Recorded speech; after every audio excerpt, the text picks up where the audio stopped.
Isaiah again. His experiences in life have been harrowing. His mother left him when he was just 5 years old, leaving his dad to raise him and his brothers as a single parent. As for the relationship with my dad, it was a really rocky relationship growing up. Um, I think one of the things I've always heard with my father was I always looked like my mom, so I reminded him of my mom, and I felt like I was always the black sheep. But another thing he always pointed out towards me was that I am feminine. Growing up, I was very feminine. The way I talk, the way I walk, and all that. He's experienced homelessness, abuse, and a volatile relationship with his father, which eventually placed him and his brothers in the foster care system. Growing up, it was a tough life for us because I was not only in the foster care system, I was also, my whole family was homeless at a certain point. Our car had got repossessed. And that's because he was a single father raising 3 boys. The way he disciplined us in the eyes of Child Protective Services was abusive. And one of the things that really got me into the foster care system is when we were living at a homeless shelter, Aguon, San Jose, back in 2013. It was in November. One of the clients had saw my father yell at me, and he was basically it was just a whole mess. And he threw an umbrella, and it was just a really terrible situation. And so staff did their protocols of calling Child Protective Services. They did an investigation. They did see some bruising on me physically, which is what brought my 2 brothers and I into the foster care system. My 2 brothers had returned back home, but I stayed in the system all the way until 2018. Isaiah's clashes with his father over his identity prolonged his time in the system. In 2015, they wanted to try reunifying my father and I, and what is the word? One of the only ways I would agree to do any reunification counseling with my father is if he accepts me for being gay.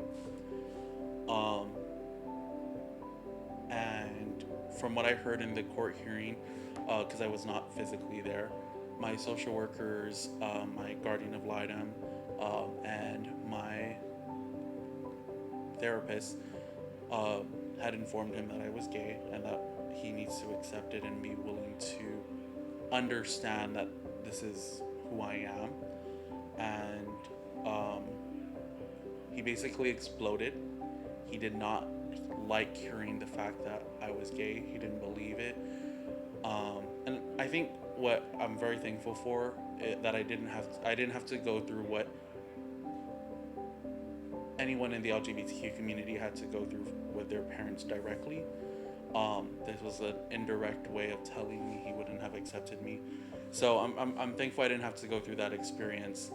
But that's what extended my stay in the foster care system all the way until 2018, is he was not willing to accept me for who I choose to love, I guess.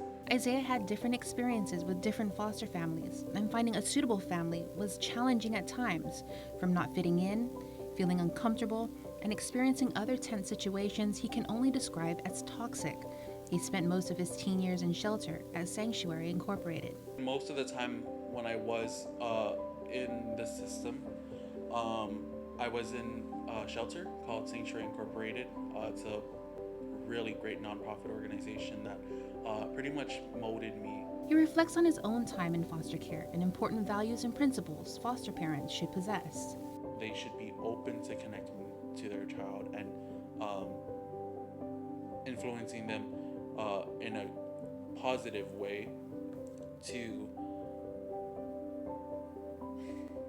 help the child become a better person. And I think there shouldn't be barriers in terms of getting to know a foster child. I wish I had foster families who were open to asking the hard questions. I felt like that was something I never experienced.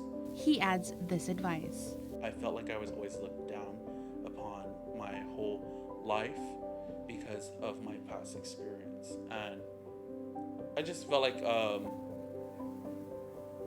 Yeah, one, I guess foster parents shouldn't have barriers with their child and ask the hard questions, get to know them, and uh, two, don't look down on the child you're willing to take into your own home. Though his life path has presented many hurdles and challenges, he takes it in stride, and you would never know what he's been through in his personal life when you see the confidence he exudes both in the field and behind the scenes. I wanted to be an example for men. As you mentioned, a lot of people go through this, um, go through the system, go through being gay. Um, I wanted to be an example for so many that despite all the challenges you go through in life, um, you can do what you want.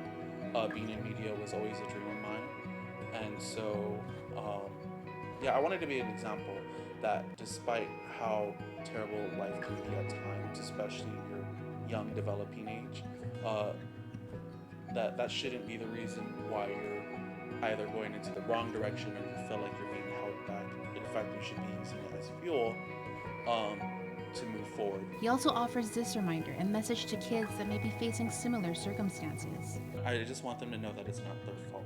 And I think um, going through multiple families, living in the shelter system, to actually be open to learning from the experiences they've gone through, and try to be better, not for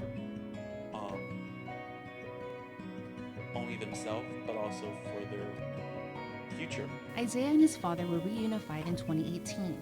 He says his dad's acceptance and a mutual forgiveness, along with reunification therapy, all contributed to the repair of their relationship. They were on good terms until his father passed away in 2019. With all that he's overcome and has yet to achieve at just 20 years old, it's safe to say his dad would be very proud of his accomplishments. He breaks down his mindset so poignantly, an example we could all learn from. Me being a foster kid does not define who I am. Life, you have to keep moving forward, and it is what it is. Like, you can't be dwelling on your past for your future. You shouldn't let your past define your future. For KUAM News, Isaiah Aguon.